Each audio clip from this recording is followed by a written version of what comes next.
आपने बजा फरमाया। ये 7E के बाद आता है नया शाहकार 7F। जी हाँ। एक तो हमारा एफबीआर जो है वो भी इर्तकाई अमल उसका 77 ईयर हो गए, इस मुल्क की उम्र को वो पूरा नहीं हुआ, वो इर्तका से ही गुजरता जा रहा है। 7F में क्या कर रहे हैं, आपके बिल्डर और डेवलपर सेक्टर का प्रॉफिट वो कर रहे हैं मिनिमम फिक्स।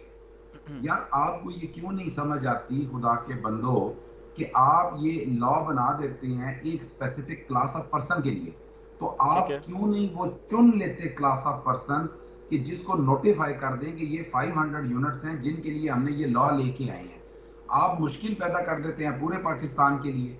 अब बुखारी साहब, 10% यानी इसमें कोई वैलिडिटी पैरामीटर्स नहीं है, कोई किसी किस्म की कोई डेडलाइन नहीं है, यानी ये तमाम बिल्डर्स पर, तमाम डेवलपर्स पर जी इंप्लीमेंट होता है?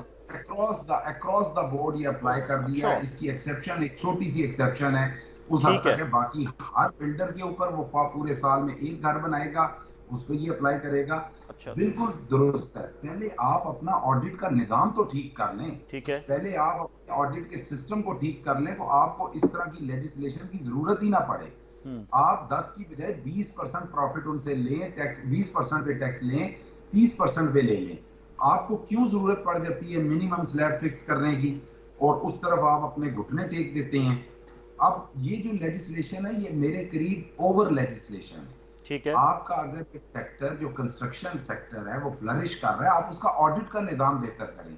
सिविल जिसे कहते हैं वो आपका चेक एंड बैलेंस का निजाम है, रिस्पेक्टेबल तरीके से ठीक आप है। उसको बिजनेस में करें, लेकिन उसका भी मिसयूज हो रहा है। We are facing in a year 1 2 3 4 5 time notices.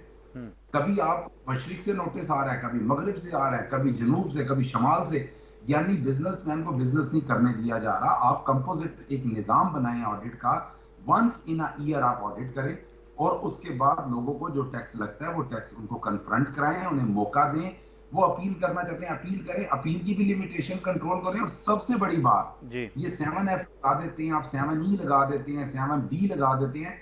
ये 7 वाली सीरीज तो पिछले 10 सालों से इस्तेमाल हो रही है। हम्म। पहले भी 7E 7F 7G 7A B C ये तमाम लगा के फिर डिलीट किए जाते हैं, फिर दोबारा लगाए जाते हैं। यानी लॉ के अंदर सस्टेनेबिलिटी नहीं है, ठीक है। कंसिस्टेंसी नहीं। ठीक है। तो ऐसी सूरत हाल में एक डेवलपर अपना प्रोजेक्ट किस तरह से डिलीवर करेगा? डेवलपर के लिए जब इस तरह के मामला हो जाएंगे, आपको नहीं लगता कि जो प्रोजेक्ट अभी ऑन गोइंग हैं, और ख़ास तौर पर अभी पाकिस्तान में घरों की बहुत ज़रूरत है, आम आदमी अपना घर बनाना चाहता है, उस पर भी हम आएंगे, लेकिन एक जो डेवलपर वो घर बना के देगा, जो एक लाइफस्टाइल देगा, उसी को जब आप पकड़ लेंगे, उसी पर इस तरह के टैक्सेस लागू हो जाएंगे, तो ये डेवलपमेंट किस तरह से होगी? देखें जी, जो सूरत हाल है ना, ये 7F जो है ना, ये कोई प्रेजुडिस नहीं है। ठीक है। ये वैसे जो अमेंडमेंट की गई है, ये एक कैप लगाया है कि भैया तुम 10 करोड़ रुपए का घर बनाओगे, तुम्हारी कॉस्ट उसमें 9 करोड़ होगी, तो ठीक है। तुमने हर सूरत 1 करोड़ रुपया प्रॉफिट बताना है। ठीक है, ठीक है। ये प्रेजुडिस नहीं है। ठीक है। लेकिन भाई किसी को नुकसान भी हो सकता है। हम्म। अच्छे अच्छे लोग हैं, इन्वेस्टमेंट करते हैं कंस्ट्रक्शन बिजनेस में, नुकसान करके निकलते हैं। तो आप ये अक्रॉस द बोर्ड जब लगा देते हैं ना, तो वो लोगों के लिए परेशानी